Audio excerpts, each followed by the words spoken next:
Assalamualaikum warahmatullahi wabarakatuh. Perkenalkan, nama saya Kania Zara Putri Hidayah.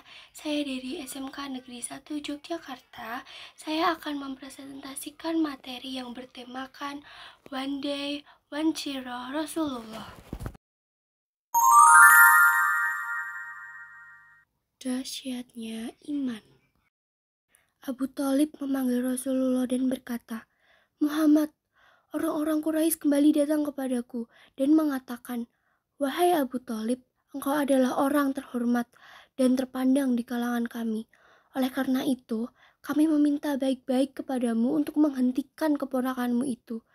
Tetapi tidak juga engkau lakukan. Ingatlah, kami tidak akan tinggal diam terhadap orang yang memaki nenek moyang kami, tidak menghargai harapan-harapan kita, dan mencela berhala-berhala kita. Suruh diam dia, atau kami lawan dia hingga salah satu pihak nanti binasa.'" Abu Thalib memandang wajah keponakannya lekat-lekat, hampir seperti memohon, lalu berkata, "Jagalah aku, nak. Jaga juga dirimu. Jangan aku dibebani dengan hal-hal yang tidak dapat kupikul." Rasulullah tertegun. Beliau tahu pamannya seolah tidak berdaya lagi membelanya. Pamannya hendak meninggalkan dan melepaskannya. Sementara itu, kaum muslimin masih lemah dan belum mampu membela diri. Namun semua diserahkan pada kehendak Allah. Rasulullah bertekad untuk terus berdakwah. Lebih baik mati membawa iman daripada menyerah atau ragu-ragu. Oleh karena itu, dengan seluruh kekuatan jiwa, Rasulullah berkata, "Paman, demi Allah, kalaupun mereka meletakkan matahari di tangan kananku dan bulan di tangan kiriku agar aku meninggalkan tugas ini, sungguh tidak akan kutinggalkan. Biar nanti Allah yang akan membuktikan apakah kemenangan itu ada di tanganku atau aku binasa karenanya." Begitulah kedahsyatan iman Rasulullah. Abu Thalib sampai tertegun dan gemetar mendengar tekad keponakannya itu. Rasulullah pergi sambil menitikkan air mata. Tetapi Abu Thalib memanggilnya kembali sambil berkata, "Anakku, katakanlah kehendakmu. Aku tidak akan menyerahkan engkau apapun yang terjadi." Utsman dan Ruqayyah. Sore itu, Rasulullah pulang ke rumah dengan hati yang sangat sedih. Seharian, beliau melihat para pengikutnya disiksa. Betapa berat penderitaan orang-orang muslim saat itu. Khadijah menghampiri suaminya tercinta. Dihibur dan dikuatkannya kembali diri Rasulullah. Tiba-tiba pintu terbuka. Ruqayyah, putri kedua Rasulullah, tiba-tiba masuk sambil menangis. Ruqayyah mendekap pangkuan ibunya sambil menangis terseduh-seduh. "Ada apa, sayang?" tanya Khadijah begitu lembut, menutupi kekhawatirannya sendiri akan berita buruk yang dibawa putrinya itu. "Suamiku menceraikan aku, Bunda," isak Ruqayyah. "Ayah mertuaku, Abu Lahab, menyuruh suamiku menceraikan aku dan suamiku menurut.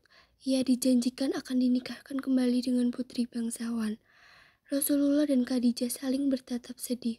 Sudah sekejam itu Abu Lahab bertindak untuk menyakiti Rasulullah dan keluarganya. "Ummu Jamil, ibu mertuaku, merobek-robek bajuku," lanjut Ruqayyah pilu. "Abu Lahab memukuliku. Abu Lahab, Ummu Jamil, dan suamiku, Utbah, bersumpah tidak akan menerima lagi kehadiranku selama ayah masih tetap mendakwahkan Islam." Seberapapun tabahnya Khadijah, akhirnya air matanya menitik juga melihat putrinya yang kini menjadi orang terusir. Dengan lembut, Rasulullah memeluk putrinya itu dan menghapus air mata di pipinya. "Aku lebih sayang ayah dan bunda daripada siapapun di dunia ini," bisik Ruqayyah kepada Rasulullah. Dengan hati pilu, Rasulullah pergi menemui Abu Bakar. Rasulullah menceritakan kejadian yang menimpa Ruqayyah. "Ya Rasulullah," kata Abu Bakar dengan lembut, "sebenarnya dari dulu Utsman bin Affan sudah menaruh hati pada Ruqayyah. Tetapi Utbah mendahulunya. Utsman sangat menyesal tidak dapat menyunting putri Anda. Mendengar penuturan Abu Bakar, Rasulullah pun kemudian menikahkan Utsman dengan Ruqayyah. Untuk sementara, berakhir satu kesedihan. Namun banyak lagi cobaan dan ujian lain yang akan mendera Rasulullah, keluarga, dan para sahabatnya. Duri-duri di jalan. Gangguan Ummu Jamil dan Abu Lahab semakin menjadi. Berjalan untuk menemui Rasulullah. Setiap kali Rasulullah dan para pengikutnya, setiap itu pula beliau menemukan duri-duri bertebaran di jalan. Perlahan dan berhati-hati melangkah agar duri tidak menembus kaki Rasulullah. Namun, hampir setiap kali pula dalam keadaan itu, kotoran dan batu melayang ke arah beliau. Suara tawa melengking terdengar jika Rasulullah tengah sibuk menghindari lemparan batu dan kotoran. Sambil menghapus kotoran yang melekat di pakaian, Rasulullah menoleh ke arah suara tawa.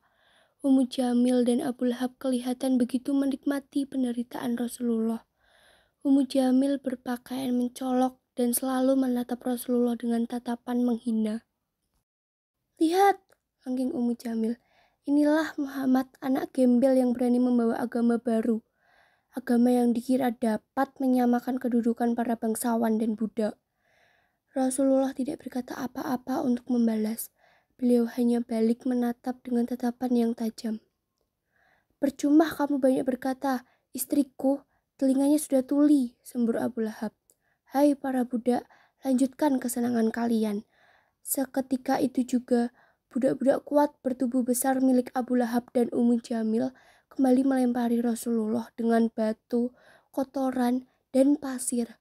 Diperlakukan seperti itu, Rasulullah tidak membalas sedikit pun.